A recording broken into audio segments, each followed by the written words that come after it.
Hello बच्चों, welcome back to study with MR.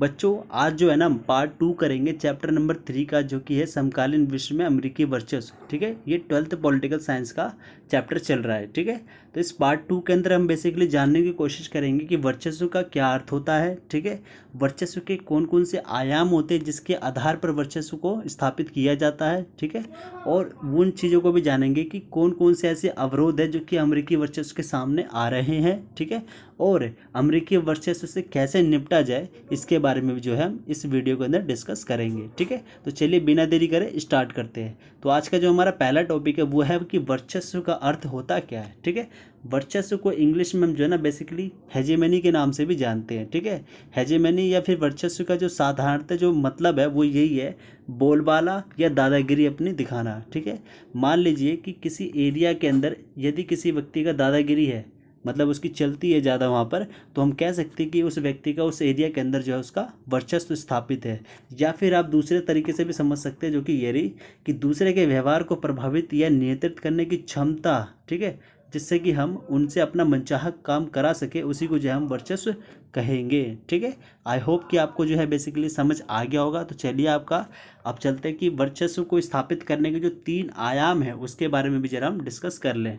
Basically इस topic का यही मतलब है कि यदि आपको किसी एरिया के अंदर वर्चस्व स्थापित करना है तो पहले आपके अंदर कौन कौन से गुण होंगे, मतलब बेसिकली यहाँ पर 3 गुणों की बात की जाएगी। वो तीनों गुण यदि किसी राष्ट्र के अंदर हैं तो वो जो है अंतर्राष्ट्रीय स्तर पर अपना वर्चस्व दिखाने के काबिल बन जाता है फिर। ठीक है, तो यहाँ पर जैसा कि आप लोगों को पता होगा कि 1991 के बाद अमेरिकी वर्चस्व की जो है स्थापना, अमेरिकी वर्चस्व जो है वो शुरू हो जाता है। तो यहाँ पर बेसिकली हमको यही देखना है कि अमेरिका का वर्चस्व जो है सैन्य क्षमता में या फिर धन दौलत में या फिर सांस्कृतिक में किस तरह से देखने को जो है पूरे विश्व को मिलता है। ठीक है, तो चलिए स्टार्ट करते हैं। जैसे कि आप लोगों को पता होगा कि कौटिल्य के अनुसार, जो कौटिल्य है जिन्होंने अपनी अर्थशास्त्र लिखी थी, उन्होंने उसमें ये बात लिखी थी कि यदि किसी राष्ट्र को ताकतवर बनना है तो उसको जो है ना 3 गुणों का मतलब होना आवश्यक है उसके अंदर। ठीक है, तो वो 3 गुण कौन कौन से हैं? सैन्य क्षमता, धन दौलत और एक सांस्कृतिक। ठीक है, तो चलिए अब एक एक करके अमेरिका को यहाँ पर रख करके देखेंगे कि कैसे जो है अमेरिका का वर्चस्व पूरे विश्व के अंदर विद्यमान है। ठीक है, तो सबसे पहला है हमारा इसमें सैन्य क्षमता। जैसा कि आप लोगों को पता होगा कि अमेरिका की जो सैन्य क्षमता है वो उसकी जो है ना रीढ़ की हड्डी की है। मतलब अमेरिका की कह सकते हैं जो सबसे मोस्ट पावर है उसकी यही है सैन्य शक्ति। ठीक है, सैन्य शक्ति कैसे बोल सकते हैं? क्योंकि अमेरिका के पास हवा की गति से भी तेज चलने वाले विमान हैं। ठीक है, और उन विमानों की सहायता से जो है वो ना अपने किसी भी सेना को कुछ ही घंटों के अंदर, मात्र कुछ ही घंटों के अंदर यूरोप के किसी भी भाग के अंदर उतार सकता है। ठीक है, और जैसे कि आप लोगों को अपने इस बुक के अंदर जो है एक फैक्ट दिखा होगा कि जितने 12 राष्ट्र जो है मिलकर के नहीं खर्च करते अपने सेना के ऊपर, उससे कहीं ज़्यादा अकेला अमेरिका जो है अपनी सेना के ऊपर खर्च करता है। ठीक है, तो इससे पता चलता है कि सैन्य क्षमता से देखा जाए तो अमेरिका बहुत ही ज़्यादा दूर है, मतलब हमसे बहुत ही ज़्यादा आगे है वो। ठीक है, और एक बात ये भी बोली जाती है कि अमेरिका अपनी सेना को युद्ध भूमि से अधिकतम दूरी पर सुरक्षित रखकर अब वह जो है अपने दुश्मन को ही घर में जाकर के उसको जो है वहीं पर जाकर वो मार सकता है। जैसा कि आप लोगों को पता होगा कि 2 मई 2011 के अंदर एबटाबाद पाकिस्तान के अंदर ओसामा बिन लादेन को मार दिया गया था अमेरिका के द्वारा। ठीक है, तो ये कुछ एग्जाम्पल है जो कि सैन्य दृष्टि से देखा जा सकता है अमेरिका कितना पावरफुल है। ठीक है, तो चलिए अब सेकंड देखते हैं क्या है वो, धन दौलत या ढांचागत ताकत। ठीक है, आप दोनों में से कोई एक लिखना आपके लिए बेटर रहेगा। ठीक है, तो चलिए अब देखते हैं धन दौलत के ऊपर क्या है कि धन दौलत वर्चस्व का सबसे महत्वपूर्ण अंग होता है। जैसे कि आप लोगों को पता होगा कि कौटिल्य ने एक बुक लिखी थी अर्थशास्त्र। ठीक है, उसमें जो है ना उन्होंने कोसमोलो दंड की बात की थी। ठीक है, कोसमोलो दंड सिद्धांत की जो है उन्होंने बात की थी। उस सिद्धांत के अंदर बेसिकली उन्होंने यही बताने की कोशिश की थी कि किसी भी राष्ट्र को यदि महत्वपूर्ण मतलब ज़्यादा ताकतवर बनना है तो उसको जो है ना उसका धन दौलत जो है ज़्यादा मजबूत होना चाहिए। मतलब टैक्स के जो है ना वेरियस सोर्सेस होने चाहिए, अलग अलग स्रोत होने चाहिए, जिसकी वजह से उसके पास धन दौलत जो है ज़्यादा मात्रा में आ सके। ठीक है, और इसी तरह से अगर हम अमेरिका को यहाँ पर उतार के देखें तो अमेरिका जो है बहुत ही ज़्यादा कह सकते हैं धन दौलत वाला राष्ट्र बन चुका है। कैसे, अब देखते जरा कि वैश्विक अर्थव्यवस्था, पूरे विश्व की अर्थव्यवस्था को बनाने में ना सबसे ज़्यादा जो दिलचस्पी लेता है वो अमेरिका ही है। ठीक है, और आप लोगों को पता होगा कि जो बड़ी बड़ी एमएनसीज जो कंपनियां हैं वो सब के सब जो है अमेरिकी हाथों में है, अमेरिका के नागरिकों के हाथों में है। ठीक है, और समुद्री व्यापार जो मार्ग है वहाँ पर भी जो है अमेरिका का वर्चस्व ही दिखता है। मतलब जितना भी व्यापार होता है उसमें जो है अमेरिका का शेयर बहुत ही ज़्यादा बनता है। ठीक है, चलिए आपका जो नेक्स्ट पैमाना है वर्चस्व का वो है सांस्कृतिक वर्चस्व। तो आप लोगों को जैसा कि पता होगा कि आजकल के जो मॉडर्न जो ज़माना हो रखा है इसके अंदर बेसिकली हम लोग फास्ट फूड कल्चर और जींस की जो है कल्चर की जो है हमेशा बात करते रहते हैं। और पेप्सी तो आप लोगों को पता ही होगा। ये कुछ एग्जाम्पल है जो कि साफ दर्शाते हैं कि अमेरिका वर्चस्व कितना जो है पूरे देश के अंदर फैल रखा है। ठीक है, अमेरिकी संस्कृति जो है बड़ी लुभावनी है और इसी कारण जो है ये सबसे ज़्यादा जो है पूरी दुनिया के अंदर ताकतवर है। ठीक है, तो आई होप कि आपको जो है अमेरिकी वर्चस्व के जो 3 आयाम हैं वो समझ आ गए होंगे। ठीक है, अब हम यहाँ पर बात करेंगे कि जो पूरे विश्व के अंदर 1991 के बाद अमेरिकी वर्चस्व को देखा जा रहा है उसके अमेरिकी वर्चस्व के सामने ऐसी कौन कौन सी बाधाएं हैं या कौन कौन से अवरोधक हैं जो कि उसको अमेरिकी वर्चस्व को लगाने में पूरा मतलब कामयाब नहीं होने देते हैं। ठीक है, इसके मार्ग में, अमेरिकी वर्चस्व के मार्ग में जो है वो बाधाएं हैं या फिर अवरोधक हैं। ठीक है, तो जैसे कि आप लोगों को पता होगा कि इतिहास बताता है कि साम्राज्यों का जो पतन है ना उनकी अंदरूनी कमजोरियों के कारण ही होता है। इसी तरह से अमेरिकी वर्चस्व का भी जो कह सकते हैं जो तोड़ होगा, अमेरिकी वर्चस्व का जो तोड़ होगा उसके अंदर ही है, उसके अंदर ही है। ठीक है, उसकी आंतरिक जो कमजोरियां होगी उसी की वजह से जो है अमेरिकी वर्चस्व का विनाश भी होगा। अब वो कैसे होगा जो चलिए देखते हैं यहाँ पर। ठीक इसी तरह अमेरिकी वर्चस्व की सबसे बड़ी बाधा खुद उसके वर्चस्व के भीतर ही मौजूद है। ठीक है, तो अमेरिकी वर्चस्व के जो बाधाएं हैं या फिर अवरोधक है वो 3 हैं बेसिकली। वो 3 कौन कौन से हैं? अमेरिका की संस्थागत बनावट, या आप ऐसे भी लिख सकते हैं कि अमेरिकी शासन व्यवस्था, और सेकंड है अमेरिका में जनसंचार के साधन, और तीसरा है नाटो में शामिल अमेरिकी साथी देश। अगर आपको किसी भी प्रकार से नोट्स चाहिए होगा तो यहाँ पर मेरा एक नंबर फ्लैश हो रहा होगा, आप उस पर डायरेक्ट व्हाट्सएप करके आप मुझसे बोल सकते हैं कि इस चैप्टर का जो है मुझे PDF दे दीजिए, आपको फ्री ऑफ कॉस्ट जो है वो उपलब्ध करा दी जाएगी। ठीक है, चलिए आपका एक एक करके इस पॉइंट को डिस्कस करते हैं। पहला जो आपका पॉइंट है वो यही है कि अमेरिकी शासन व्यवस्था जो है किस प्रकार से अमेरिकी वर्चस्व के ऊपर जो है एक तरफ से बाधा डालती है। वो कैसे, देखते हैं जरा। जो अमेरिका का संविधान है ना बच्चों, वो जो है चेक एंड बैलेंस के ऊपर जो है चेक एंड बैलेंस के सिद्धांत के ऊपर जो है आधारित है। चेक एंड बैलेंस का मतलब क्या है? जो वहाँ पर 3 अंग होते हैं, सरकार के जो 3 अंग होते हैं, विधानमंडल, कार्यपालिका और न्यायपालिका, ये तीनों के तीनों जो है ना अपने एक दूसरे के ऊपर जो है ना नियंत्रित करते रहते हैं। एक दूसरे की जो शक्तियाँ है ना उनको जो है सीमित करने का काम करती रहती है। जैसे कि अगर हम एग्जाम्पल के थ्रू समझें कि जो राष्ट्रपति होता है अमेरिका का, उसको जो है ना यदि देश का जो बजट है उसको पास करवाने के अंदर, मतलब किसी देश का मतलब अमेरिका जो है जब अपने देश का बजट पास करवाने जाता है तो उसको जो है बहुत सारी कठिनाइयों का जो है ना सामना करना पड़ता है। तो इस एग्जाम्पल से साफ झलकता है कि किस प्रकार से अमेरिका के राष्ट्रपति के ऊपर भी जो है अमेरिका के राष्ट्रपति की जो है शक्ति, उसके ऊपर भी जो है सीमाएं लगाई जा सकती है। ठीक है, जो अगला है जो जनसंचार के जो साधन है ये भी जो है अमेरिकी वर्चस्व के ऊपर रोक लगाती है। वो कैसे लगाती है?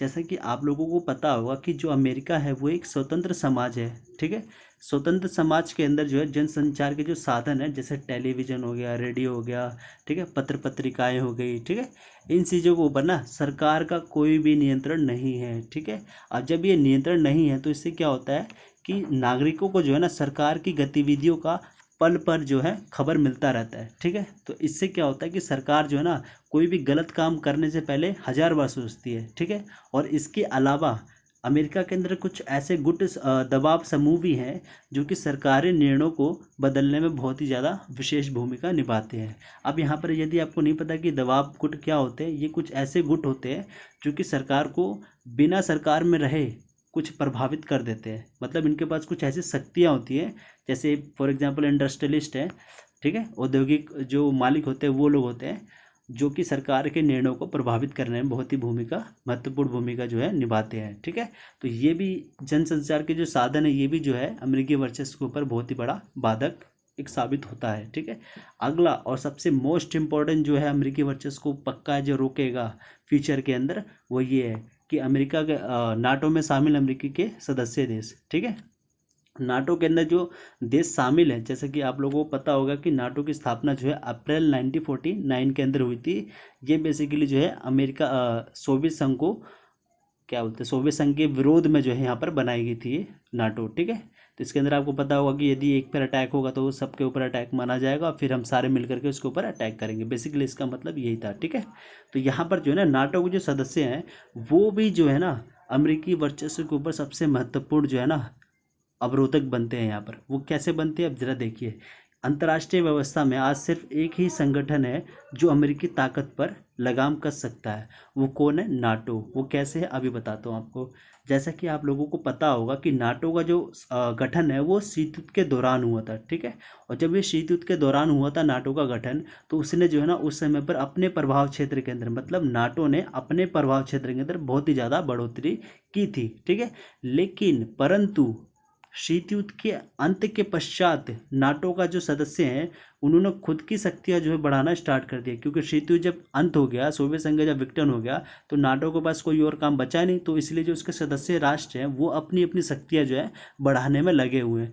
जब वो लोग अपनी शक्तियों में बढ़ाने में लगे हुए हैं तो इससे क्या होता है कि अमेरिकी वर्चस्व पे जो है ना थोड़ा बहुत नियंत्रण लगता है फिर। ठीक है, तो यही कुछ है इसके अमेरिकी वर्चस्व को नियंत्रित करने वाले चीज़ें। ठीक है, ये अंदरूनी हैं। ठीक है, ये कुछ अंदरूनी चीज़ें हैं जो कि अमेरिकी वर्चस्व को रोक लगा सकती हैं। ठीक है, तो अगला जो हमारा नेक्स्ट टॉपिक है, वो सबसे लास्ट टॉपिक है, वो यही है कि अमेरिकी वर्चस्व से कैसे निपटा जाए। ठीक है, बच्चे कंफ्यूज मत होना, वो जो पिछले वाला टॉपिक था कैसे वो अवरोधक और ये कैसे निपटे, दोनों डिफरेंट डिफरेंट टॉपिक हैं। ठीक है, अवरोधक का मतलब क्या है कि अमेरिका के वर्चस्व के सामने उसकी जो अंदरूनी कमजोरियां हैं वो कौन कौन सी हैं जो कि उसके वर्चस्व को रोक लगाती हैं। ठीक है, और यहाँ पर है कि बाहरी जो देश है वो कैसे निपट सकते हैं अमेरिकी वर्चस्व से। ठीक है, दोनों के दोनों जो है डिफरेंट टॉपिक्स है, प्लीज़ उसको एक साथ लेकर के ना जाए। ठीक है, तो चलिए अब देखते हैं जरा कि अमेरिकी वर्चस्व या फिर वर्चस्व से, किसी भी वर्चस्व से कैसे निपटा जाए। ठीक है, सबसे पहली जो नीति होती है किसी भी वर्चस्व से निपटने की, वो ये होती है कि बैंड वैगन की नीति को जो है अपना लेना चाहिए हमें। बैंड वैगन नीति का मतलब क्या है, जैसी बहे बयार पीठ तैसी कीजिए की रणनीति। ये आपकी बुक में लिखा हुआ है फ्रेज, आप देख सकते हैं वहाँ पर। इसका मतलब क्या है कि दुश्मन जो जिसका वर्चस्व है उसका विरोध ना करके उसके साथ हाँ में हाँ मिला करके अवसरों का लाभ उठाते रहना। ठीक है, बेसिकली इसका मतलब यही है बैंड वैगन नीति का। आपसे जो है ना 1 मार्क्स के अंदर ये भी पूछा जा सकता है कि बैंड वैगन नीति का अर्थ क्या होता है बेसिकली। ठीक है, तो थोड़ा ध्यान लगा करके सुनिएगा। अगला जो है, अगला बताया जा रहा है कि यदि किसी भी राष्ट्र के वर्चस्व से निपटा जाए, या फॉर एग्जांपल अमेरिकी वर्चस्व से कैसे निपटा जाए, तो उसका एक और तोड़ ये है कि जब भारत, चीन और रूस, यदि ये तीनों राष्ट्र एक साथ मिल जाएं, एक साथ एग्रीमेंट करके मिल जाए, संधि करके मिल जाए, तो भी जो है अमेरिकी वर्चस्व को जो है ये लोग चुनौती दे सकते हैं। देख रहे हैं आप, ये 3 राष्ट्र जब मिलेंगे तब जा करके जो है अमेरिकी वर्चस्व को चुनौती मिल सकती है। तो आप देख सकते हैं कि किस प्रकार से अमेरिका वर्चस्व बहुत ही ज़्यादा फैला हुआ है। ठीक है, अगला आपका जो नीति है वो नीति बोलते हैं हम छुपा लेने की नीति, जिसके वजह से जो है वर्चस्व से निपट सकते हैं। इसमें क्या होता है बेसिकली कि दबदबे वाले देश से दूर दूर रहना। ठीक है, जैसे कि चीन, रूस और यूरोपीय संघ जो है सभी एक न एक तरीके से अपने आप को अमेरिकी निगाह में चढ़ने से बचा रहे हैं बार बार। इसका मतलब क्या है कि आप ऐसा कुछ काम करो ही मत जिससे कि वर्चस्वशाली जो राष्ट्र है उसका निगाह जो है आपके ऊपर पड़े, नज़र जो है आपके ऊपर पड़े कि इस बंदे ने कुछ गलत किया है तो इसके खिलाफ कुछ किया जाए। ठीक है, तो बेसिकली आप वो ऐसा कोई काम करो ही ना, ऐसा बेसिकली यहाँ पर ये बोलने की छुपा लेने की नीति का मतलब यहाँ पर ये यही है। ठीक है, अगला जो हमारा जो पॉइंट है वो यही है कि कैसे वर्चस्व से निपटा जाए। वो ये है कि अमेरिकी वर्चस्व को आर्थिक और सांस्कृतिक स्तर पर जो है चुनौती मिलेगी।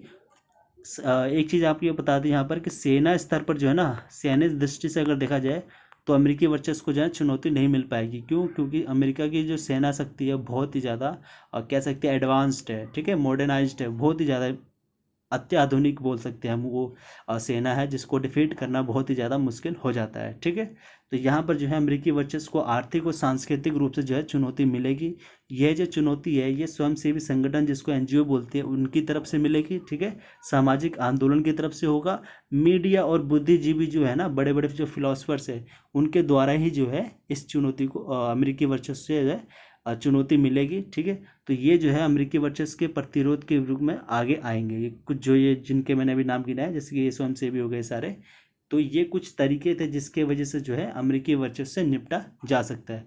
तो आज जो है ना ये आपका थर्ड चैप्टर जो पूरा कंप्लीट हो गया है। पूरा बेसिक जो है ना आपको मैंने करा दिया है। अब आपको एडवांस करना तो आप एक बार खुद से एक बार बुक पढ़ के देखिए। ठीक है, जब तक आप खुद से एक बार बुक पढ़ के नहीं देखें तब तक आपको पूरा आइडिया नहीं लग पाएगा। ठीक है, और इससे जो अगली वाली जो हमारी वीडियो आएगी पार्ट 3, उसके अंदर जो है 1 मार्क्स से रिलेटेड जो सबसे इंपॉर्टेंट क्वेश्चन होते हैं, जो आपके क्वेश्चन पेपर के 20 मार्क्स के आते हैं, 20 क्वेश्चन, उसको उसके उस चीज़ को ध्यान में रख करके यहाँ पर ये वीडियो बनाई जाएगी, जो हमारी अगली वाली वीडियो होगी 1 मार्क्स की। कृपया करके ध्यान से देखें 1 मार्क्स के क्वेश्चंस को, जो कि आपके एग्जाम के अंदर बहुत ही ज़्यादा आते हैं और आप फंस जाते हैं इस चीज़ को लेकर के। ठीक है, तो please like share and subscribe my channel. कुछ इसी प्रकार की वीडियोस पाने के लिए हमारे चैनल को सब्सक्राइब कर लीजिए। धन्यवाद।